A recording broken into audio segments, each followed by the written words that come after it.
What's up, everybody? Miss Montana D here. I kind of want to address a post that I put on my Instagram and Facebook, and it said most women complain about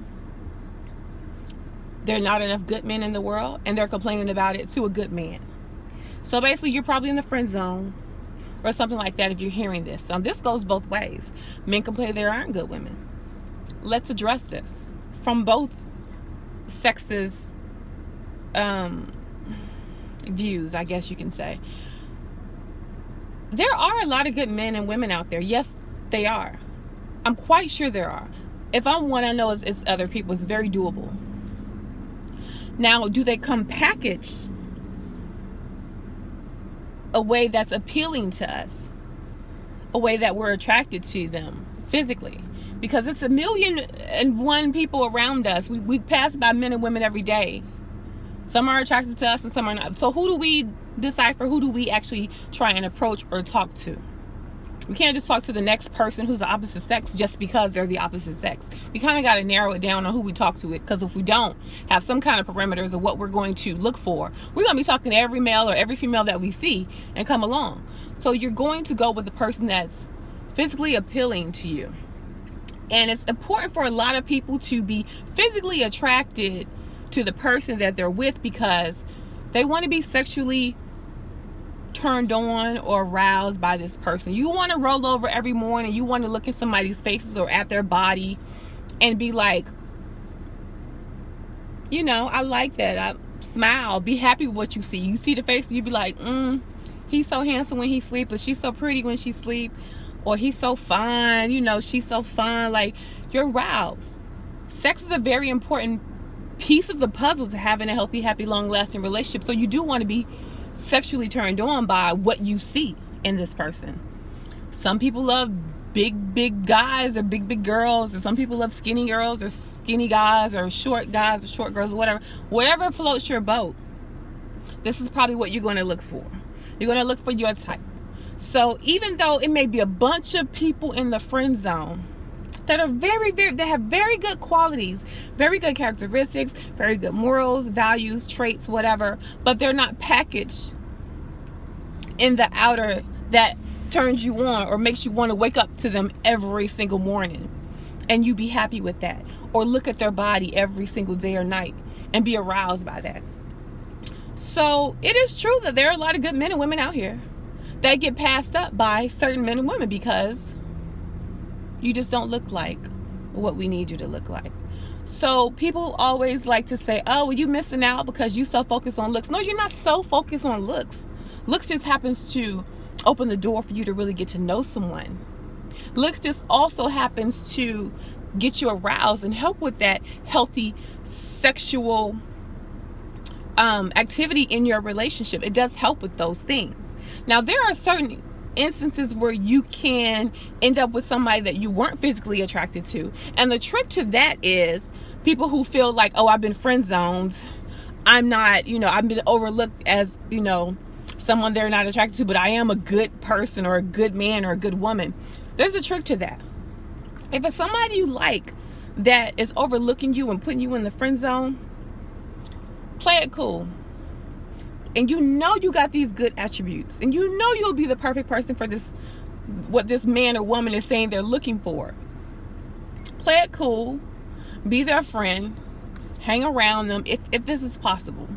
Hang around them, treat them well, show them your character without masking it or labeling it as I'm trying to date you or I'm trying to show you who I am.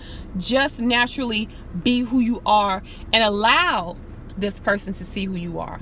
I've dated some people physically not desirable to me in the beginning because I just look at you and I just don't feel like, oh my God, I'm so attracted to this person. This person is so handsome or whatever, or so fine, and I'm just like, oh my God, I gotta just talk to him and see what's up.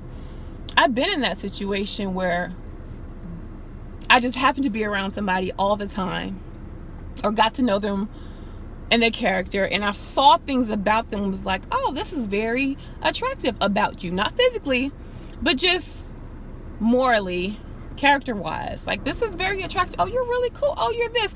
Then you have the opportunity to be put in a category of my type. But you kind of did it backwards. You kind of did the values and the attributes and the character and all this first, and then they start looking at you as attractive because of they've gotten the chance to know you. Now, it's impossible to like know every person who's unattractive to you, their values or morals, because you kind of really don't have the desire to want to get to know them. First of all, because of their looks. So you're busy trying to weed out the people who you actually are attracted to get to know them first.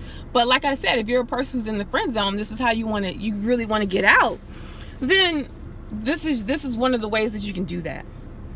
You just happen to be around this person. You just happen to be able to have the time, the ability to show them who you are, what you're about, how you treat people, things like that.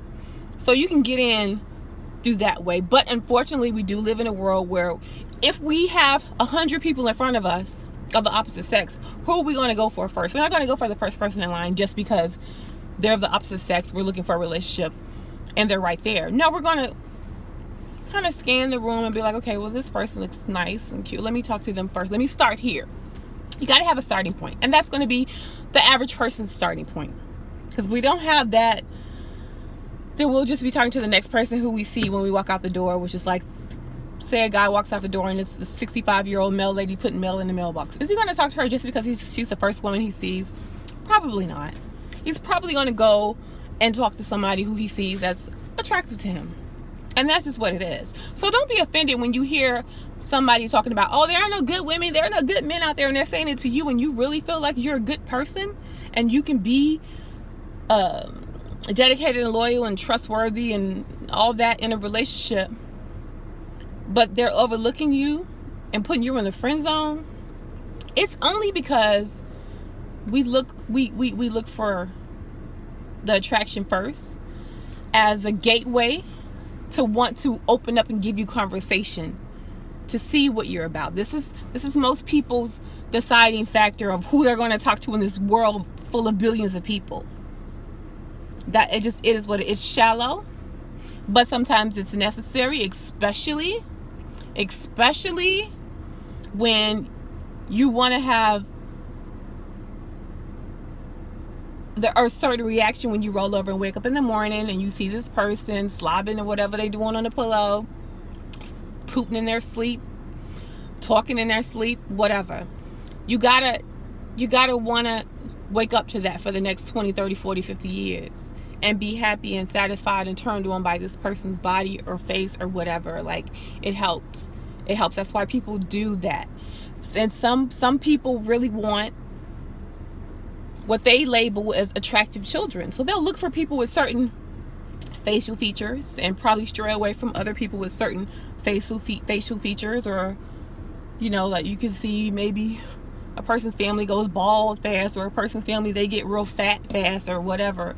And they look at all these attributes and they're like, I want kids, or I want more kids, but I want them to look a certain way. So I'm going to be careful who I pick as my mate. Some men and women actually do that. They look for genetics when they're trying to procreate. And all this is a factor on who we date. Put your comments down below. And let me know if you were in a room full of 100 people of the sex that you want to date. Where would you start? How would you start? Put it like, well, let's make it a little realistic. A room full of, let's say it's probably like 25,000 people in this town. 25,000 people. How would you start on who you talk to get through and probably hurry up and reach that person that you probably want to actually start dating and hopefully get in a relationship with? How would you start the process on who you talk to? All right, you guys, I'll talk to y'all later. Bye.